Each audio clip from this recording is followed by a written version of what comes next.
A lot of news out there to talk about. Obviously, a big controversy right now with Margarito and Pacman. Bob Arum's mentioning a lot of different sites. I put up the other day, Keith Idek's report, that Atlantic City might be in the mix. I mean, it seems like more and more Vegas is kind of being moved into a mix with, 4 or 5 different options. Is that right?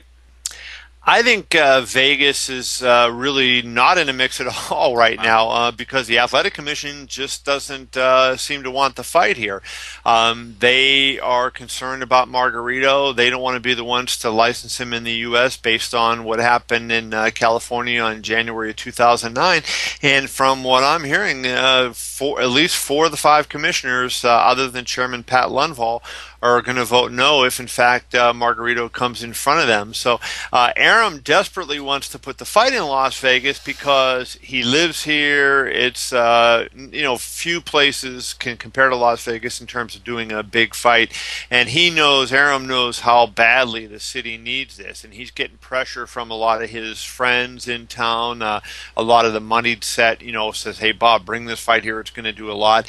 You have to remember, Steve, in 2009, the MGM hosted Pacquiao and Cotto, and according to the Nevada Gaming Control Board, that was the first time in 22 months that state casinos had shown a win at the tables, and their analysts attributed it to the presence of Pacquiao-Cotto at the MGM Grand, and they pointed out that it's because of the high-rolling Asian gamblers that Pacquiao attracts, and he'll bring those in for another fight, with Margarito, but if they go elsewhere, obviously that doesn't happen. So Arum is really wanting to put the fight in Las Vegas, but his hands are kind of tied here, and it looks like it's going to go elsewhere. My guess is going to be it's going to end up in Dallas at Cowboy Stadium. I've mentioned many times I don't want to see the Nevada Commission sell their soul just to make money for Las Vegas and Nevada, but there's precedent here. I mean, they've had a deal in the past with a very controversial Mike Tyson, and Tyson was allowed to fight again. Yeah, I want to make my position on this clear. I think Margarito, what he did was despicable, and I believe that he knew. However, the evidence that was presented at the hearing was that he didn't know, because the inspector had already approved the hand that turned out to have the illegal hand wrap in it, and Nazim Richardson was complaining about the other hand. Margarito voluntarily gave the hand that had the illegal knuckle pad in it, and that's when the hardened substance was discovered. So, whether he was playing games or not, but he was the one that volunteered. So the evidence that was presented was that he did not know. And remember, so he did not wear it into the ring. That doesn't make what was done any less. But having said that, Mike Tyson bit somebody. He bit a guy on his ear in the ring.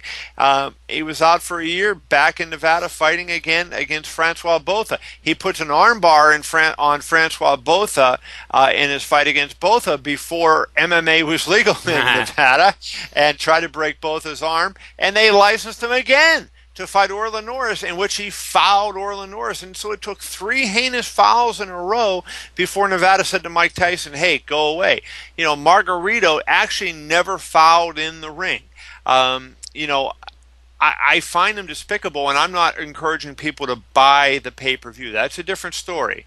I'm just saying I think from a legal fairness standpoint, he meets the criteria. He served the penalty that California had given him. If they had given him 5 years, I would say, hey, that was legitimate. But they gave him a year suspension. I think that he should be licensed, and the fight should be in Nevada. But I think it's going to end up in Arlington, Texas at Cowboy Stadium.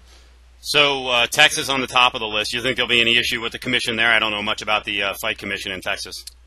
It's a good old boy commission. Unfortunately, not one of the better commissions in the U.S., but they will get it done there. Margarito would have probably fought on the Pacquiao-Claude undercard in Arlington in March had there been a little bit more time. But what had happened was they were negotiating for that Pacquiao-Mayweather fight for so long, and they put the Pacquiao-Claude fight together at the last minute that they didn't really have time to give the commission the amount of time it needed to. And certainly New Jersey's going to be in the mix, Steve. They have a lot of money. The casinos there, work together, unlike the casinos in Las Vegas, which often, it's MGM Resorts International. That's the new name. They kind of work independently of all the other casinos in town here. But in New Jersey, they work together. I think New Jersey will put up a strong bid to get the fight, but I think that because of the tax situation, because of the capacity of the arena, and because of the location was such a heavily Hispanic area, there was so many Mexican fans having easy access to Dallas and being able to get there. I think that it makes sense where they can put a lot of people in that arena as opposed to going to Boardwalk Hall in Atlantic City, where you're going to look at a live attendance of no more than about 10,500. So how soon will this come together? And is November 13th the date at Cowboy Stadium, if that's where it's going to be? Yeah, Cowboy Stadium is available on that date, so that will be the date of the fight, November 13th. And I think it could come together in the next month or so. It's not going to be a long process at all. I'm sure that wherever Margarito eventually gets licensed, and what he'll have to do is appear before the athletic commission in that state and answer questions of them. And they're going to have to feel comfortable that he wasn't culpable in the thing, that he didn't know. And it's hard to prove that he did, especially given his actions when the inspector was looking at the other hand, and Azim Richardson was complaining about the other hand. Margarito volunteered the hand that actually had the problem in the wrap. So that gives him a really strong argument right now. And maybe Margarito was really clever and he thought of that as a way to say, see, I didn't know. Maybe that's what he did. But the bottom line is he did do it. He didn't fight in the ring with the thing in his hand, and he did volunteer to have his hand inspected. So, I do think he should be licensed. Now, whether people are going to have to make up their own minds on whether they buy a ticket, whether they pay for pay-per-view to support him.